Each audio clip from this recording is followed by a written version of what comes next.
Hey, this is SipNPlay, and I'm here with Ciara. Hey, boo. Hey, y'all. We about to get into these video games, answer these questions, so make sure you guys check it out. Cheers. Cheers. So, Ciara. Yes. How are you? I'm doing good. That's good. That's good. So, where are you from? So, people who don't know. I'm from New York, but more specifically, right now I'm from Long Island.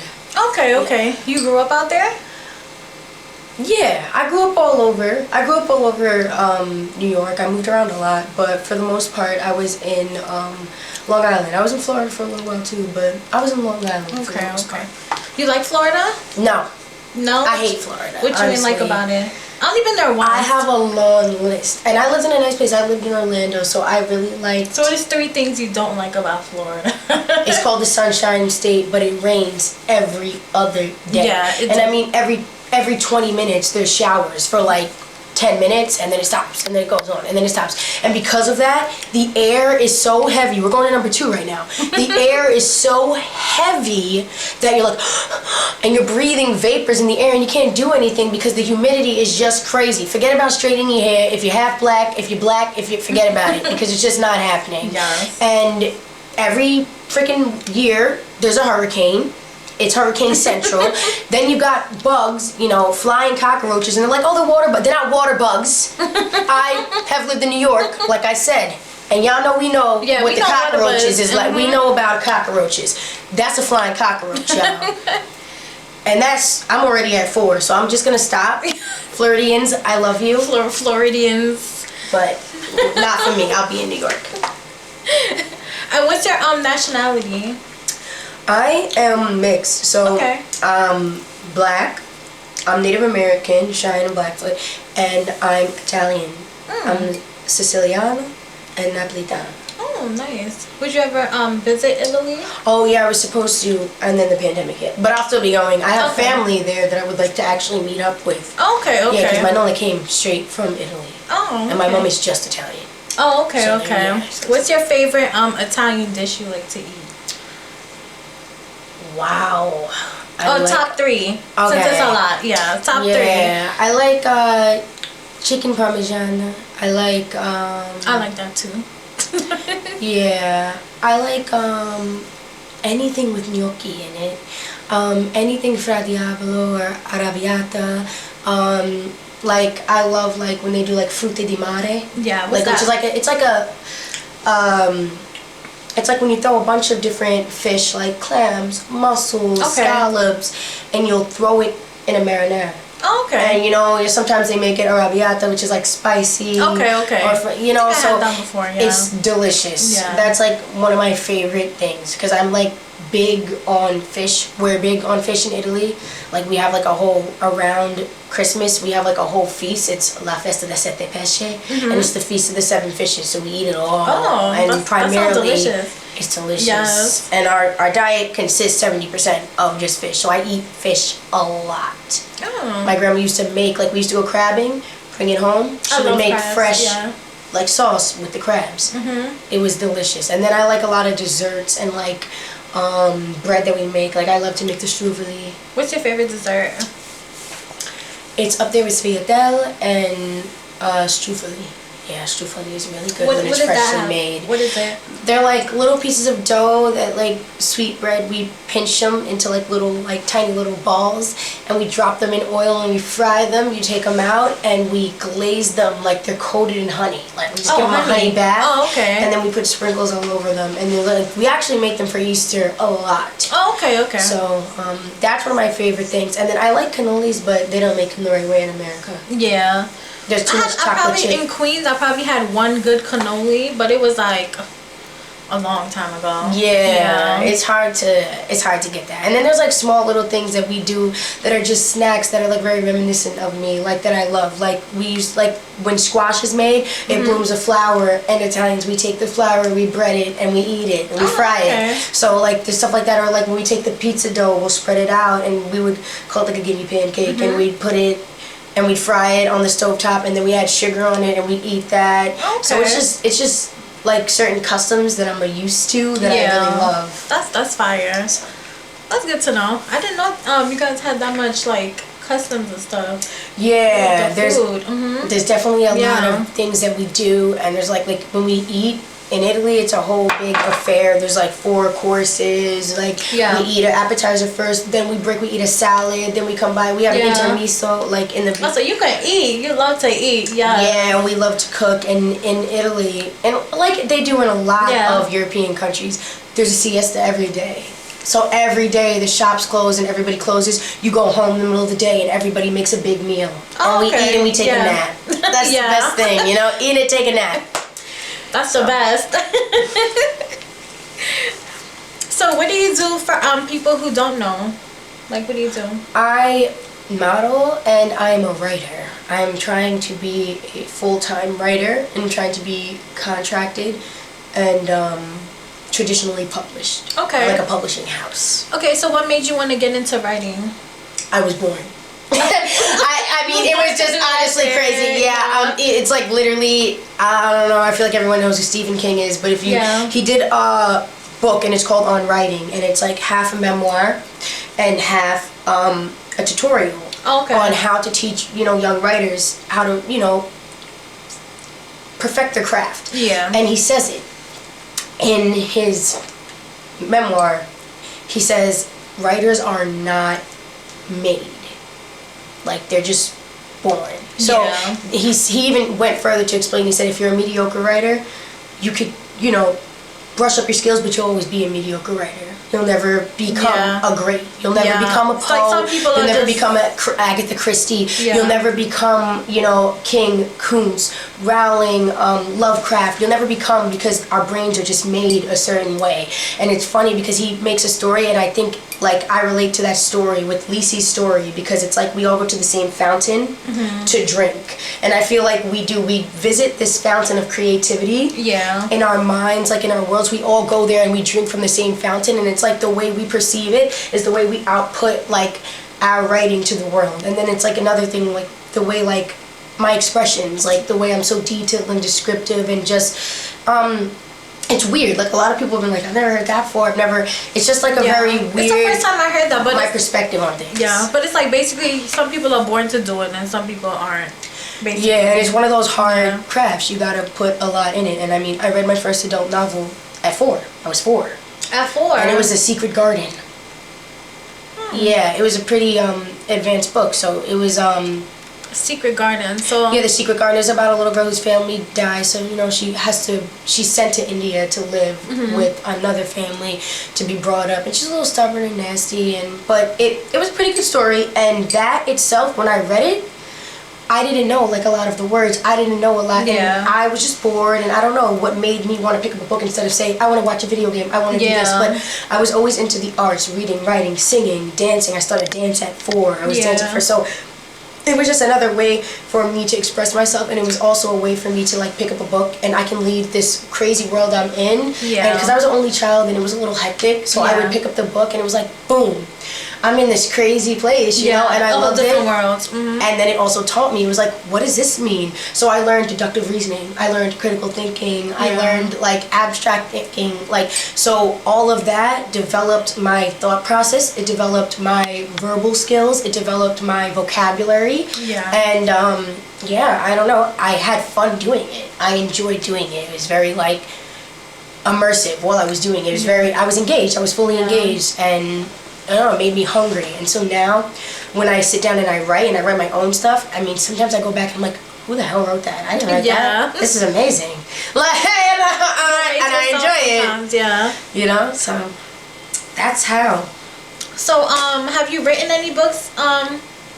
Like books? I haven't released it. So, I have my website, which is on the blog that I have linked to my Instagram page. I'm gonna put her Instagram on the bottom so you guys can follow her also. Yes, please check out my blogger.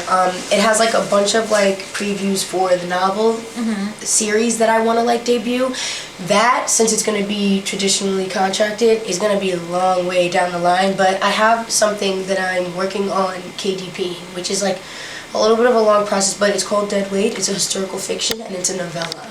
Right now on my website, for copywriting reasons, I have a short story with installments that I drop, and it's called One Last Ride. Okay. That's just a regular fiction. It's gonna be like a thriller. Okay. But the novel, like the series that I want to do, is a science fiction series. So it's just basically, I'm a fiction novelist. Fiction so it's basically to give okay. people a taste of what I can do.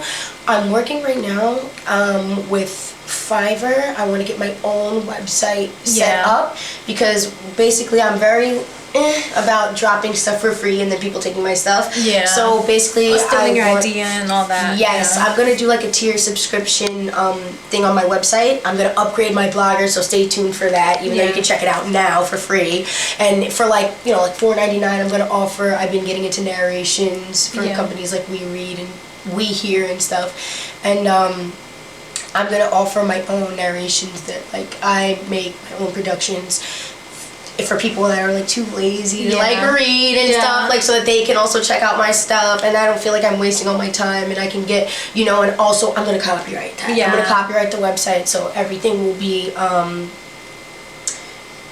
more stress free. Yeah, that sounds good. Yeah. What how do you get inspired to write? Like, do you just pick up a pen and write, or do you have like a process do you go through? So I will definitely do them too. I pick up a pen and write. I can basically do that with anything, but everything inspires me. I'll see a bumper sticker on a car, and I'll be like, gotta write that down. I'm using that in a book. Yeah. So, I mean, there's that, and then I also, sometimes I just get inspired and I utilize a lot of factors from my life. Like with Dead Weight, I was using a writing prompt. I picked up one of the books I've read, Turning the Key, and I went to the 8th page, and I used the first words, like, of a sentence. Yeah. And I was like, bam, I'm about to write a whole story, and then all of a sudden, I just started using aspects of my life. Like, I'm mixed. Yeah. My mom is white. My dad is black. Yeah. So I started, it was a historical fiction piece. It's about slavery. Yeah. So instead of making it like, I don't know, a man that falls in love with a woman slave or whatever, since the men have all the rights, and my mom's white anyway, I was like, why don't I just make a white woman that falls in love with a slave? Yeah. That makes it more interesting, because women had no rights in the 1800s. Yeah, so she had to sneak around and get, you know what I mean? So I use my life, I use things I see, and I try not to utilize books and things and copy them. That's what I don't want to do. I like to keep it original. I'll pay tribute to certain things in it. Like you'll hear Azra, in my like actual novel, you'll hear Azra be making comments about Stephen King, or I read this book or whatever. That's just because the character's model of me and I've read, but there won't be a spin where I copy where he has written something, because I feel like I don't like redundancy. Yeah. When something is repetitive, it's just like, okay, this is boring. Now we lost interest in marketability. You know, it's like, this is played out. So. And how did you get into modeling? Modeling. So I was a part of this group because, like I said, I was doing music and doing other things as well. So basically, the group that I was representing, No Days Off Entertainment. He's like one of my best friends. He still is to this day, one of my best friends, and he has a lot of things jumping off. Clothing lines, music videos. So before you know it, I was modeling for his clothing line to help him out, and then before you know it, it was like, yeah, I need you for this music video. I need you for this. And then I just started doing this back in 2019, and I guess I'm like, I'm already doing this, so why not? Why not jump into it more, And like, why not try to monetize it as well, Yeah. So I don't like do anything like too crazy. I'm not into the erotica aspect or like the OnlyFans, but I do like regular generic modeling, and I'll do like nude arts and creative sets or whatever, and I charge. I'll work on big projects. I'll try to get bookings for like music videos. I'd love to do more clothing lines where they actually have websites established, because I've only done that one time, and it seems like all the new entrepreneurs aren't trying to put a website. They're not trying to put any funding into e-commerce, which is a little bit disappointing.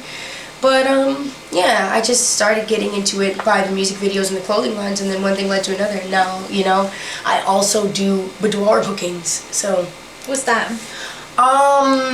Like implied creative nude sets, or like boudoir basically means a woman's dressing room. It's the room like between her bathroom and her bedroom in France. Like with the towel and like the or like I would be topless like with the wine like in my hand like I was home. Like that type it'd be like Okay.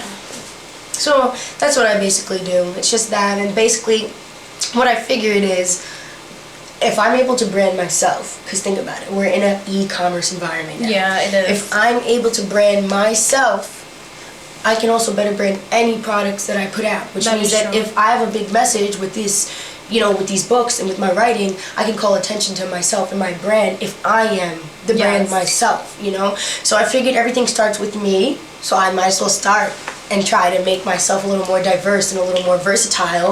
And then, when I'm like, hey guys, check out this new venture I'm working on, everybody will be excited because they know and they're expecting, like, wow, we love the content Sierra puts out. This is great. Let's keep up with it. Let's see what she can do now. Let's see how she can get to the next level. So it's all about keeping interest and engagement and marketing, basically. Because this is all for my book. I'm not going to be 75 modeling, but I will be 75 in my chair writing in my book. Yes. I'll be writing till I'm delirious and I die. All right, so when you're dating, right, what are some red flags do you look out for? Like, what are some 3 red flags? Oh, 3. I had way more, but Okay, so what are 5 red flags? Okay, selfishness and narcissism. Nonchalantness, like when you're carefree, or like unwillingness to give. Because I'm big on reciprocity, so if like I have to tell you everything, if I'm like, so you're gonna sit there and watch me clean? Like you're just gonna watch me? You're gonna watch me struggle? You're gonna sit here and watch me carry this big, like, huge bag to the door, and it's 45 pounds, I'm killing over, and you're just gonna sit there? You're not gonna, like, so I don't like that type of stuff, because I want to be traditional and submissive, but I'm also assimilative. So and that's what males don't understand. It's that they're like, these women don't want to do this. These women don't want to do this for men that don't want to be providers. If you don't want to be a protector and a provider, don't ask me to be Sally Mae from 1853. Oh, you gotta do the linens. Oh, you gotta cook my meals. Oh, you gotta shut up. Don't speak when you spoke. Like, stop. Like, if you're not playing the role, don't expect me to follow in tow, because you're a leader. Leaders lead. You set the example, and I'm tired of you being a crybaby about how you have to lead. When I was a manager, when I hold a managerial position, guess what? They expected more of me than they expected of my subordinates, correct? Yeah. Because why? I'm the leader, so you gotta be able to carry, you gotta be able to prove yourself as a leader. Can you carry me on your back or not? If you can't, then get out the way. You're not the leader. And if I have to lead as the woman, that's terrible, because I'm gonna undermine you as the head of household. So if you have me playing both roles, if you have me acting like I am the man, be prepared to get treated how the men treat the women who are like that. Yeah. Because guess what? Why is the reason why we were like, oh, we want our rights to vote. Oh, we want our rights to work. Do you think it was because we wanted to work? It wasn't because we wanted to work. It's because women were tired of being beaten on. Women were tired of, shut up, I take care of you, so you have no rights. Yeah. Women were tired of, well, what do you want me to do? I'm sorry I cheated on you 3 times, but it's a lot of pressure on me. I've been working. I'm the one who pays all the bills. I'm the one. So when a girl's doing it, and that happens, I don't want to hear nothing out your mouth. That's why a girl, if you want her to know her place and you want to be head of household, you need to show her, her place. And that's not, be disrespectful and be a protector and provider, so she can be a nurturer, fall in tow, be more submissive and traditional. Naturally, a woman will want to, like, if a man's taking care of her, if she's not a dirtbag, there are some dirtbag women. Yeah. But, women who are appreciative, they want to do something for you in return, and they're going to do the basic things that are innate for us, which is nurturing. Oh, I'm gonna cook him a meal. Cooking, I'm cleaning, rubbing that. Oh, that's just what we would want to do to take the load off of you, and then it extends, because if you want to have a family, we're gonna do the same. We're gonna nurture the kids as well as you. We have to feed the kids. And I'm tired of men saying, oh, you don't do anything. She just sits home with the kids all day. But if I go to work, don't we have to pay a nanny? I don't know about you, but everybody doesn't have a super great situation where they can call their grandmother, or they can call this, or they're across the states or here and there. Everybody doesn't have that ideal situation. So when you have to pay for a nanny, why is it more credible for this strange woman to raise my kids than it is for me to raise my kids? How come you can't respect me when I do it? Caretaking for a child is still a job. we still have to pay for a daycare and taxes. We have to still pay for this, still pay for that. So to be honest with you, I feel like men are a little bit unappreciative, and then they lash out because like I have all this on me or whatever, but they want to be the head of household, so they have to accept having that. It's a catch-22, you know. But then they take it out on us, and then they get mad. They're like, you shouldn't retaliate, and it's like, it's not gonna happen. So that for me is a red flag: narcissism, selfishness, not wanting to do anything, and also when you're manipulative. I'm the master manipulator, not you. Okay, I don't know what you thought you were gonna do, but I'm already 3 steps ahead, acting like I'm innocent, manipulating you. Don't manipulate me, because that is going to, that's You ever have been in a situation terrible. where a guy was manipulating you? Like what he was doing? Yeah, I have definitely been in many situations where men have tried to manipulate me, and I just can't stand. And it's from small things too. Like it'll be a small, like if they're wrong, and you know you'll be like da da da, and they'll be like, it was not my fault. I'm the one who. It's like what I said earlier when I'm like, oh, I'm working all these hours. You know, I'm taking care of you. I have all this stress on my back. That's why I talk to this girl or whatever. Stop. Yeah. You know, that's manipulative. I'm sorry, but you're manipulating it. You're trying. That's an excuse. That's a scapegoat. And I feel like scapegoats are manipulative. Yeah. You know, or when you try to say like, I don't like what I've tried to like tell guys, you know, I don't like you. I don't think this is working for me. I don't think we should progress or proceed with this. And they're like, what? Like they're like, you're the one who does this, and that, and you know, these guys are never gonna want to do this for you. They're just saying this for that, and I'm like, you're trying to manipulate me, you know, and I just hate like anything like that. And it's like, okay, because as soon as you do that, I'm like, oh, you think I'm dumb, you think I'm weak-minded, and I'm like, okay, you know, and I'm like I'm petty. I'm petty patty. I am. What's your sign? So I'm a Libra. Oh, okay. Yeah. Nice. I'm a Libra, so we're very smile in your face, but tell you some, you know, mean shit at the same time. Yeah. So yeah, I don't play that. The game begins, and I like to win. So I'll play it out. And what's the one more? The last thing I don't like.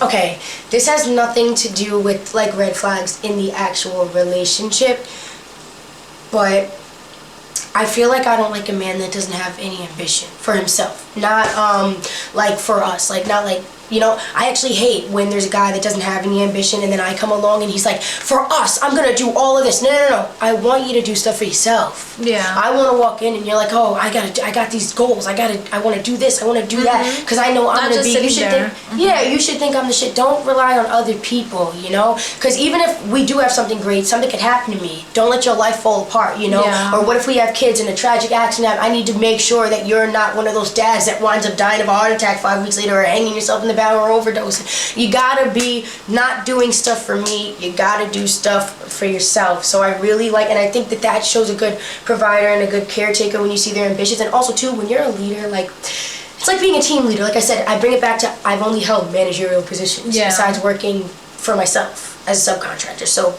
when I've held managerial positions, you've got to be the one that ignites the morale in people.